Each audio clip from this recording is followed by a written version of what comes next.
Alright boys, so this is one of the weirdest seasons of Black Clover Mobile, as we have gotten our actual seasonal characters halfway through the season. So yes, Clover Academy Noelle and of course Clover Academy Rill are with two new characters coming in basically at 3 days time now, depending on what server of course. So today we're going to do a little rundown of the characters kit, because I am a little bit unfamiliar with more or less Noelle. I know Rill is actually a very good character, so let's break him down. And of course we do should do something as we get closer towards the release date of these characters. And yeah, I'm really looking forward to it, because Rill, it's a bit unfortunate he wasn't actually in the tournament, because he actually put in a really good addition. But definitely if we do get a next tournament, I expect to see this guy a lot, depending on how much, you know, the next festival character, most likely Black Divider Asta, does shake things up a little bit here. But Rill aged quite beautifully. Now let's go through his passive quickly, because you can see it right down here if I just hide myself.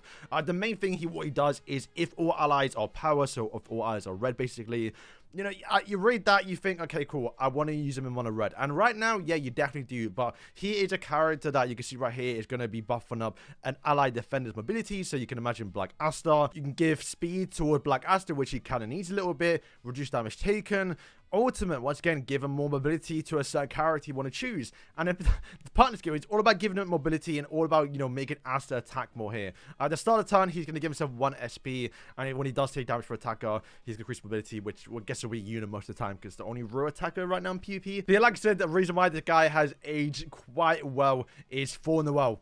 You know, Valkyrie Noelle is the last defender, and of course, she wants to be, if you want to be using as a main DPS, she is, you know, the only defender on your team. So everything you're doing right now, you can imagine you can be buffing up Noelle. So I think when it comes down to picking a free character, you know your free actual reunion, as much as I really want Noelle, because Noelle has got one of my favorite outfits. She got, you know, her actual intro has Nero as like a little keychain. Like, it's the closest I'm going to get to Nero being playable in game. But once again, now that we know that Valkyrie Noelle is coming, it's very hard to invest into a Noelle that you're probably not going to use too much, where Rill is going to get a lot of love here. His skill-based passive is something you don't really need too much, other than just, of course, getting the buff from the skill too. But what he does do is, if he attacks an attacker, he has a chance, 100% chance to get a 1 to 2 SP buff, which he's only got 1 attack skill, right? Like, the ultimate doesn't deal damage, the skill 2 doesn't deal damage. So most of the time you're going to be using these two, and you're not really going to be using this. But hey, just getting more SP, I guess it's nicer to get ultimate and just rush through. I mean, of course, the more the better, but it's not something that I'm personally going to chase like how we had Spirit Dive. You know, I'll probably just get it once through the battle pass and then call it a day. So yeah, Clover Academy Noelle, once again, the artwork, you can see it on screen. She's like the main thing of this actual artwork, and it's one of the characters I was looking forward to the most here. And I believe she did have a little bit of a resurgence with Mono Blue, but of course, that was before we got Valkyrie Armored World or new shoes in the game. So yeah, like I said, it's very hard to invest into her. But let's run through a skill. So I start a battle, inflict 5% reduced damage dealt debuff onto all enemies. A pretty good unique passive to start the battle. It's very much like the Halloween Noelle one, but now it's targeting like everyone. Her Mega passive does say, if there's continuous damage inflicted on self, grant a mobility increase. So she's gonna get more turns in basically. So yeah, she's kind of like made to like somewhat counter a little bit towards the mono green, or let's Marileona. Skill 1, barrier immunity plus 1 SP. Not too bad, because once again, you're kind of going towards maybe a you're going against Yuno. They have obviously Charlotte. Just getting that barrier immunity is going to be not too bad, plus 1 SP. We love the fact that it does 2, not just one thing. Moving on towards, of course, that actual what I think one of her main best skills here is to remove continuous, or 2 continuous damage, so 2 burns basically. Or of course, if you're versing the Witch Queen, you can remove 2 of like the 3 that she does apply to stop her healing. If continuous damage is removed from ally, for every instance of continuous damage removed, grants them 6% of own max P as HP recovery. So that's one thing we saw during the tournament, is that Mono Blue had like no way to heal. What, like, they did quite well, like, to kind of chip down the other teams, but eventually we saw once they killed, you know, they invested so much into him. Marileona's been sat there the whole game just applying burns passively and just chipping him down. And since there's no real heals other than of course William, but if he dies, he's obviously single target heal. It's yeah, very bad for them. So the fact that you can remove the burns, just, you know, not really like worry too much about Marileona. You don't mind attacking them maybe once or twice, and of course get some more healing too, is very good. And if there's a chance you're stunned, you can remove it. Ultimate gonna be more good as well. And bear in mind, you're using like normally her or Zora. They have like quite a lot of defensive buffs. So you're gonna be very tanky a little bit here. So you're gonna get HP recoveries on max HP, remove 2 debuffs. Bear in mind that is not continuous damage. It's more or less, if you're finding like another Noelle, another team, and you have that debuff damage dealt, then you can remove that, of course. And then finally, you're going to give all allies, of course, damage resistance level 3. And then the attacker is going to give some actual HP recovery and, of course, a debuff immunity. See, with that being said, boys, which one should you lot be picking up for your free character? I think it's a no-brainer.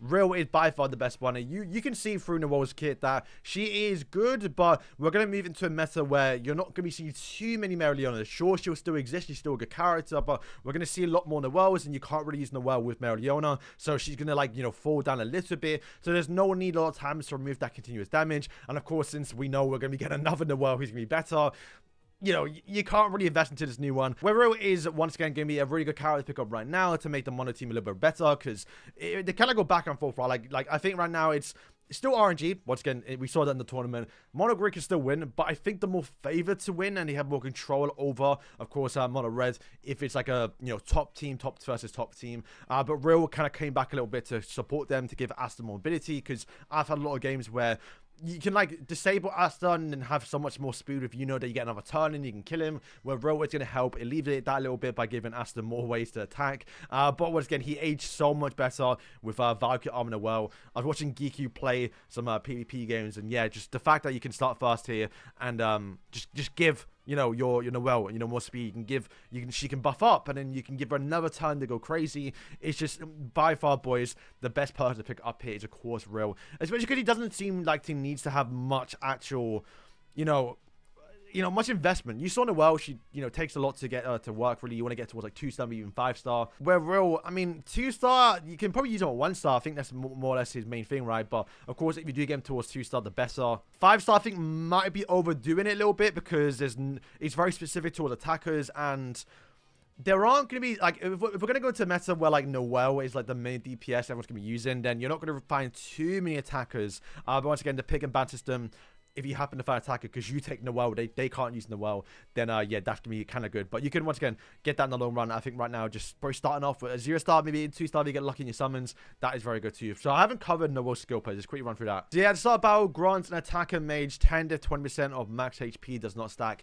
It is not bad, but I believe Mono Blue sometimes did even use an attacker, right? It was more or less a, William, maybe Charlotte. You can even use Zora. You can use this team. I think by far the only one you want to bring that towards is maybe the season 7, the luck that we saw in the tournament. He was actually very, very good. Ceremony one, but once again, he's not out right now. It's like, that's the only problem with Mono Blue is, like, it features characters that, weren't the big shiny characters. If you wanted to build up Mono Green with then there's a very good chance you summon Mereoleona, because she was the limited character. It's Mereoleona most people summon for her because of who she is, where of course Luck was a character most people probably skipped, or you picked them up. I'm not too sure. But yeah, boys, I think it's going to wrap up today's video. That is the running of the 2 new characters, Rill and Noelle, coming. It is a no-brainer, as much as it hurts me to say this, because I'm going to get both of them. I'm probably going to do a few summons, and if I happen to pull Rill, I'll guarantee the actual, Noelle. Like, if I get Noelle, I'll guarantee, of course, the Rill. But I definitely want to pick up both of them, just to have them in my collection. But Rill, can't stress enough. He's just one of the better supports for coming in the future, and he's free. You'll have to see it. So, boys, thank you for watching. Let me know if you're excited for these 2 new characters. That is a bit weird you're not able to enter this actual reunion place. It's yeah, it made sense, right? We had to get in the game before the world tournament match, so I'm very glad they did that. But yeah, this is probably the only banner worth summoning for right now, I'd say, until we do get Valkyrie Arm Noelle, because right now we're gonna have the actual season. What season are we in right now? Season 8 banner, and then we're going to be getting Kahano and Noelle, which I think are good characters, but releasing so close towards Valkyrie Arm Noelle, it's going to be a bit tricky to say something for those ones, so they're most likely skip. So either, yeah, pick up your role for free, start saving for Noelle, because I'm sure most of us have done a lot of summons right now. Summoning for, of course, the and also Asta. This is the time to start saving. And bear in mind, it doesn't take too much to invest into Noelle. Her skill page, you can get 1 for free. It's the worst version, but you can get 1 for free during the event. But of course, you still want to get her normal one, but you don't have to do power. And that's by far the best thing about Noelle. It took a lot to invest into I had to do 2 rotations on this actual skill page banner. When Noelle, I could do 1 rotation on her banner, use all my universal dupes to get her maxed out, and then happen to pull her skill page once. I'm chilling. I don't have to worry too much about it. I'm gonna start saving for most likely our anniversary, Black Divider, Asta, and whatever seasonal characters come out, which should be getting shown soon, or maybe even great. There's a lot of stuff coming, so this is probably the only time to be summoning. Next time, start saving, boys. Thank you for watching, and yeah.